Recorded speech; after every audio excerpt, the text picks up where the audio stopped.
Welcome, security people. This is Breaking Into Security with Renee Small and myself.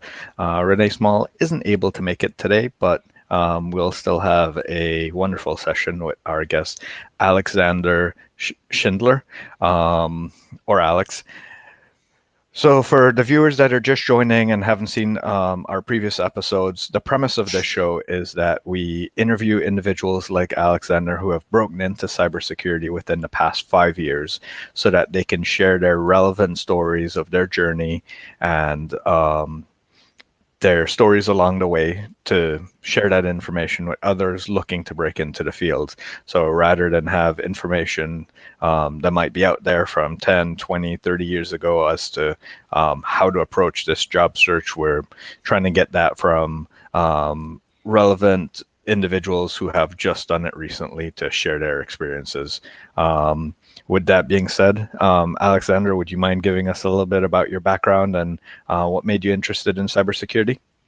Yeah, absolutely. Thank you so much for inviting me. It's a great honor to be on the show and share kind of my journey and my experiences and where I'm at now and where I'm looking to go. So I've been real fortunate. I'm in my mid 50s and I've done a lot of things in life. I was a professional soccer player. I coached in the national team environment, youth national team for soccer. I've been a college coach. I've taught college as a professor. I've had the opportunity to work at a nonprofit where I worked with Special Olympic athletes and athletes all around the world. I've taken teams all over the world and really done great things with my wife. We've had great blessings and been able to make a lot of help a lot of different situations and people around the world. So that's been a great honor of mine as well. So I've worked mostly in the private sector, but I've worked for J.P. Morgan Chase, and I worked in the global area and worked in the funding area,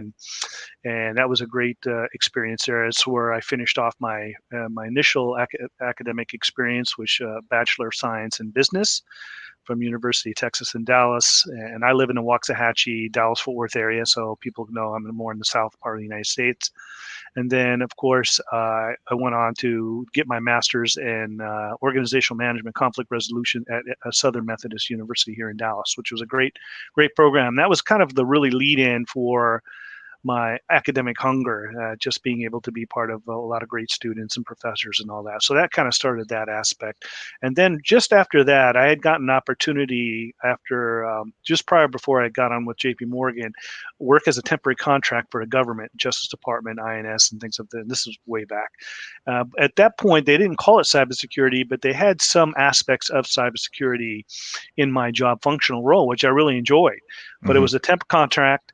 And it was one of those things where I was looking for a full-time position with benefits and all that, and that's when I got on with the bank. And so from there, I've went on to run my own company and done marketing and worked with consulting with companies all around the world in different aspects with manufacturing, things like that. So it's been a really great journey. I've learned a lot of different skill sets, worked in sales and a lot of things I've done because of my sports background. I've been very a great opportunity to be part of the international aspect of things and cultures and life and languages and all that. So all those things have been really positive and great blessings for me as well. So coming full circle, just a few years ago, I decided, I'm still young. A lot of people say 55 is young, or it's all relative, right? It's how you channel life and what energy you have and how you take care of yourself. But I think the most important thing for me was I was looking for a change and I was looking for a different career path. And I was like, what would I like to do? I've always had kind of a knack for IT, and not that I was a network developer or operations or a coder or anything like that. But I just kind of liked it, and I did some research. I did a lot of research for a good period of time, maybe 6 months, of looking at different fields of going into, and everything that was driving kind of the market and what is important. And if I was going to look out something for the next 20 years, I was like, what would be something I could be a part of that I could really grow, really have a vast field and always have a job? right? Or at least an opportunity for a job. So cyber was the thing that was just kept popping up. And so I started doing research of different schools and programs. Should I do certification only, this type of thing? And something told me in my heart to perhaps look at another in the master's program. And that's how I got locked on to University of Maryland, University College, which is UMUC. And they had a really good reputation for cybersecurity, and they had different areas. If it was more policy centric or if you wanted something more technical.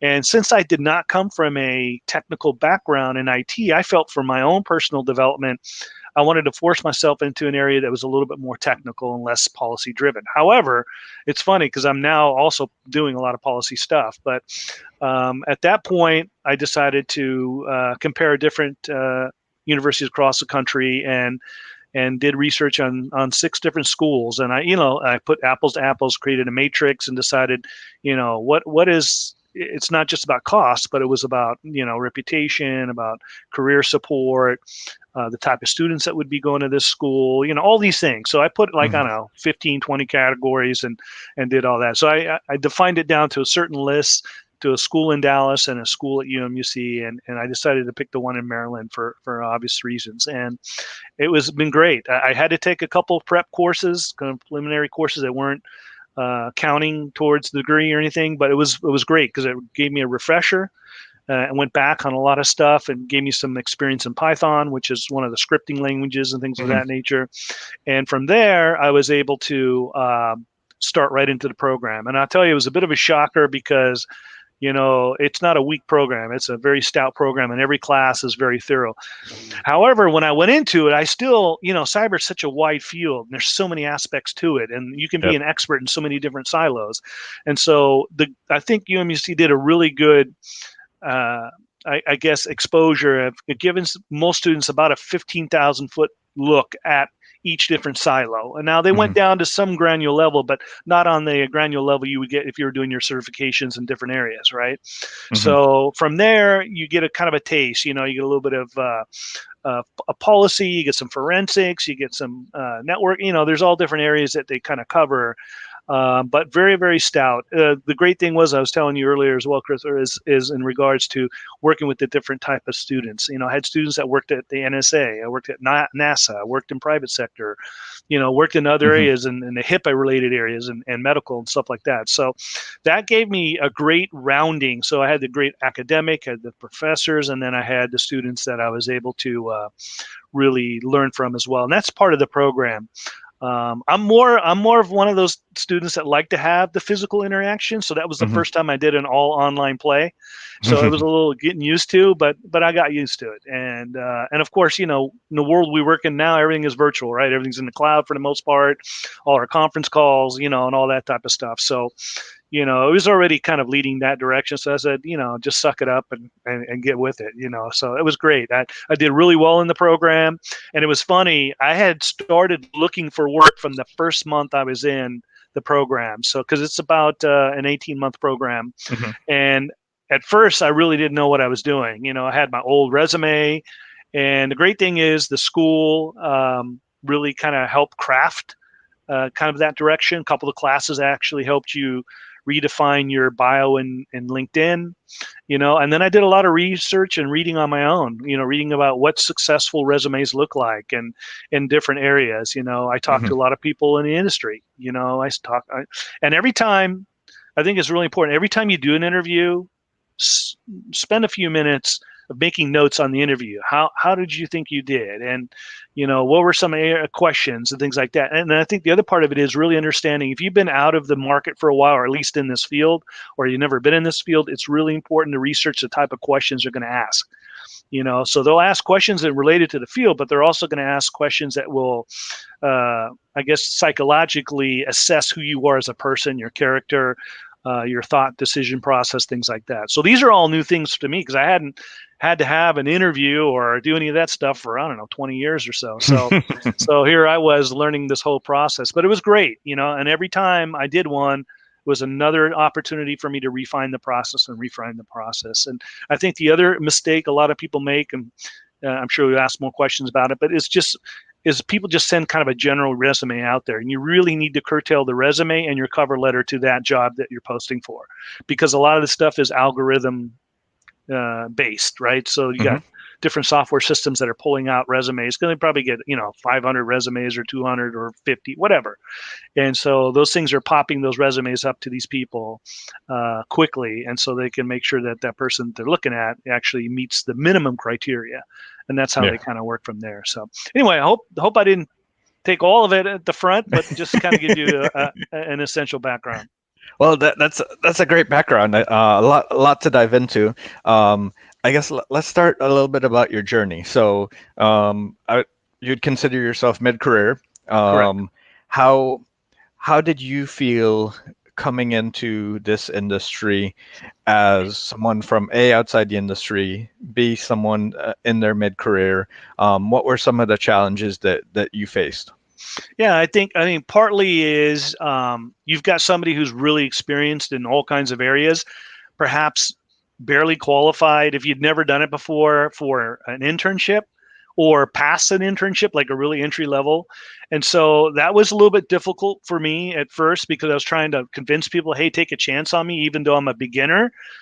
I was like, hey, you get somebody who's really well seasoned and very professional, lots of experience in a lot of different areas. And by the way, I'm still a beginner in this other field, and I'll learn, and I'll continue to adapt, and so on and so forth. So for on company side, they were kind of like, well, we really just want somebody who doesn't have a lot of life experience, somebody we can kind of groom and all that. So, but that's about 20% of it out there, because of the way the market is right now. And, there are so many openings everywhere. I think the big miss, and what I'm reading a lot about, is a lot of companies still don't understand how to assess the type of people that they're bringing in. So like on an entry level, they're asking for somebody for a CISSP, which is an advanced certification. It's somebody that has to have already 5 years, or you don't get it anyway. I mean, you can pass the test, but you're not going to get the CISSP. So, really matching certifications, work experience, and kind of their growth potential. And I think more companies now, and this is where I really tried to sell myself on, is, look, I'm somebody that's going to be here for a while, someone that's professional that you can teach, and also will be able to grow in that area, in that field. So, that was a big thing for me, was really trying to kind of balance that act, and it can be done. And then the other thing is, there's so many opportunities in different parts of the country. You have to decide, is that something you just want to kind of stay? Like if you live in Springfield, Missouri versus San Francisco or Washington D.C., where a lot of jobs are, or Boston, whatever. My recommendation is to really fully vet what is important to you short term and midterm. Like, where you want to be in 2-3 years with this job, or is it okay for you to move, or do you want to stay here, and all that. So those may limit some opportunities as well. But I happen to be in Dallas Fort Worth Metroplex, and there's tons of opportunities here. There's tons of companies coming here. And so cybersecurity in Texas alone is huge. And I try and reach out to my classmates and let them know, hey, there's an opportunity with Schwab, or there's an opportunity with Raytheon, or, Baylor Scott Hospital. It just depends on what field they want to go into. But, from that aspect, it was really important. So, circling back to your original question, is really understanding who you are, what particular sector area that's really interest to you. And you may not know. The great thing I have now with my job is I'm working in an area where I get experience in all the different little silos. Not only is it policy, but I learn about, networking systems and hardening those systems. I work in a little bit in the forensic area, and I work in a little bit, so I'm getting experience in all these areas. And it's great because I have a boss and a company that really fosters support, learning, and things like that. So I think that's really important. If you're looking for a job, are you going to be kind of confined in this large corporation in one area, or are you going to be in a smaller, mid-sized company where you may get experience in different areas first? And then you can kind of see, oh, I really, really like this area, And so I guess that would be one of the things I would recommend to them. to the people. Okay. Okay. So you talked about exploring different areas, using your network, both while you talked about your educational program, as well Absolutely. as using that network to look for new roles, look for new opportunities. Now tell us about your application journey. As someone mid-career, I know you mentioned tailoring your resume to the company. What other tactics would you have in in that job seek approach for individuals at your career transition? Yeah, I would say had I known earlier, I probably, and I didn't because I was just, in the very beginning of my journey, I probably would have started doing some of the certifications earlier. Hmm. They are very in depth. They're very granular. You learn tremendous amount. I'm just now finished my first certification prep, my TIA Security Plus, which I'll be taking probably in 2 or 3 weeks. Excuse me. And I've been studying for about 6 months. And that's just because I'm working full time and I'm doing other things. And so, I probably do 10, 15 hours a week on that. It's one of those things where um, that aspect is really important, is probably balancing that, adding that. So I'd recommend that to people. If there's a couple certifications out there that you can try and attempt and get under your belt, perfect. I know some people start there first, and that's okay. And not everybody is looking for a master's degree in cybersecurity. There's most of the minimums are a bachelor's degree. I would say that would be a good start. So, but I got I got hired 1 month before I graduated, which was amazing. But I had hit the trail hard. I sent out probably 50 applications a week. Wow. Yeah, I was aggressive, and I would get some hits, and there were some opportunities for certain interviews, and sometimes they'd work out, and sometimes they didn't. And there were a couple that were, the more I got into the process, the more I was like, I really don't want to leave my area, but I was getting pretty desperate. Like, I want to get a good job and all that. But I just relaxed and really just spent time of being very strategic about it. So really building your resume up, building your LinkedIn bio. If you can, enter a degree program if it's possible, or if you already have one, then I would highly recommend the certifications. Pick one or two, and a lot of companies will pay for it. Like my company will reimburse me for my preparation and testing and all that. So there's a lot of companies that will say, hey, you may not have it right now, but if you get it in 6 months when we hire you, da da da da da. And so Hmm. those are other opportunities to look for. But I could tell you, there's right as of right now, this is the perfect time to transition into cybersecurity or information security assurance. Any of those types of aspects Hmm. is Hmm. critical. Do you feel that your vast amount of previous experience placed you in the overqualified bucket as an excuse out for some companies in your interview process? I think with some it did. I think it kind of played me out, But I asked the question of my boss that hired me, and I said, "What was the difference maker? Why did you hire me versus somebody else?" And they said exactly what you just said, other than they really liked that I had this other experience, because they're engaged with clients all the time, and these people are professionals in IT. They're all around the country. They have different experiences, and they really look to us as experts in cyber. And so having somebody that's already spent time in front of clients that can have conversations and be able to write documents or technical reports or be able to communicate through whatever means it is and be professional, that's a high on their list, because these people pay a lot of money for our services and they want somebody who's very, very professional. So it worked the other way, right? Yeah. So it can work both ways. I would say to the companies that don't value that, that's actually probably, for somebody like myself or somebody that's in similar shoes, it's probably a good thing. Because if they did bring you in, they wouldn't respect you or treat you, or they'd probably just, they're looking for some kind of robot. I mean, I don't know what they're looking for if Hmm. they're not looking for somebody that's got real professional skill sets and the soft skill sets, right? Being able to handle conflict and be able to look at somebody and read them and be able to articulate different points of view at the same time respecting theirs. Yeah, communication was definitely one of the key skill sets that several of our guests have brought up, Yes, sir. whether that's verbal or written. That's definitely a highly valued skill set for being able to articulate your message to executives, to anyone that you're working with. Absolutely. Okay. I guess let's take a different approach. Sure. So you spoke that you initially were focusing your search on your immediate area because that's Mhm. where you were looking to stay, but eventually you may have considered going elsewhere. Do you see any pros or cons to staying in your area or traveling, or from your experience? Yeah, I would say that a couple things. One is, you know, there's certain sectors in the country where certain industries are really in the forefront. For example, in Washington, D.C. is where all your Homeland Security and National Security Agency type, federal type jobs, a lot of your federal contractors are there. And then if you want something more in the hospital environment, of course, a city like Houston or Boston or something like that, where HIPAA related type activities are more at the forefront.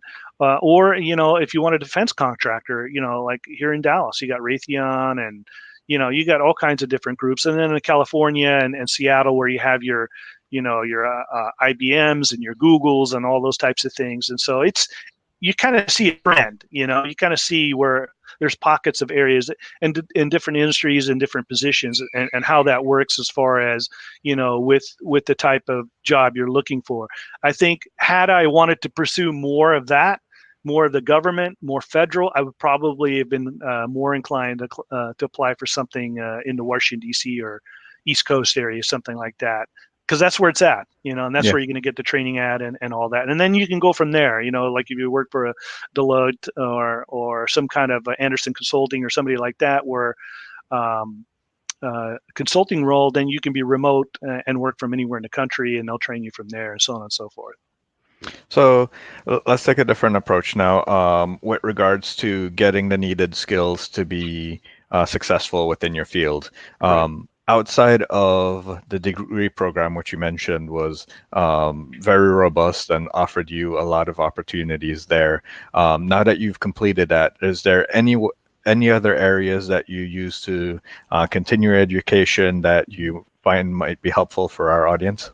Yeah, I mean, number one again is the certifications. I would say that is number one, aside from a degree, and it's very valuable. And there's different areas. You can go more of a industry specific, like a Cisco type certification or a Microsoft certification, adhering to cybersecurity or information security, whatever.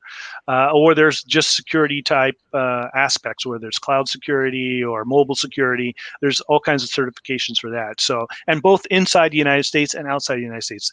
UK has certification, Australia has certification, all in English, right? So that's great if that you have that opportunity to do those things. So those are all really important. If you plan on working perhaps for a company that's going to have both Europe and United States, you've got to be very familiar with the European privacy laws and their law, their aspects. So that would give you an up on a lot of people, and there's certifications for that. The other thing is, which I'm really forcing myself, is learning different scripting languages like Python, or maybe better understanding, because I work in both systems, both the Windows world and the Apple world, right? So, because we Hmm. have tools that work on both systems. So I'm learning both.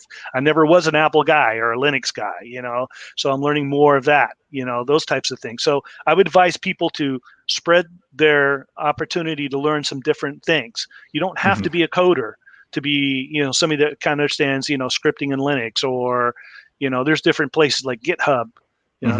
Cybrary. These are all different areas that you can go to get free courses.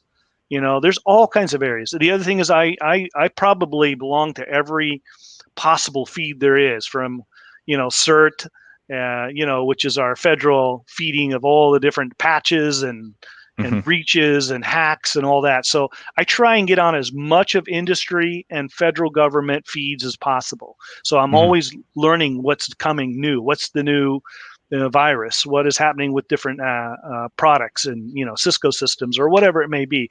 I may not be Hmm. working on that, but it's good to know that, because I may Hmm. have a client that has those issues, and I'll be able to read up on that. And then the last part I would say is just, you know be as much of a guru as possible if you enjoy it. I enjoy it. I like learning about that stuff. So I'll spend time reading about it, whether it be in an e-magazine or a website or whatever it may be. Just reading and staying contemporary and current on all aspects, I think, is important.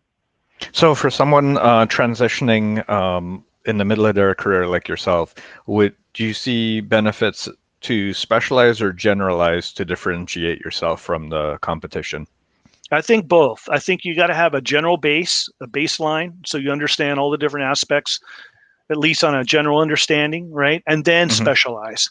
Unless you want to be somebody who really works into like a consulting area, and there may be a certain area that you're really specializing in, but it's still general, right? And so I'm right now on the decision making process. I might go back and go do my doctorate in cybersecurity. So there is a professor at my UC, Dr. Asib, who's also one of our leaders in the program.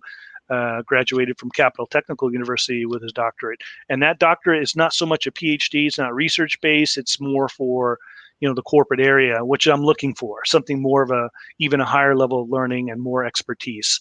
And I'm thinking at some point I'd like to be, whether it's in the cloud activity or whatever it may be, but that's for me, so that I become an expert in an area, and then you can fly me anywhere around the world, and I'll come in and save the day, per se.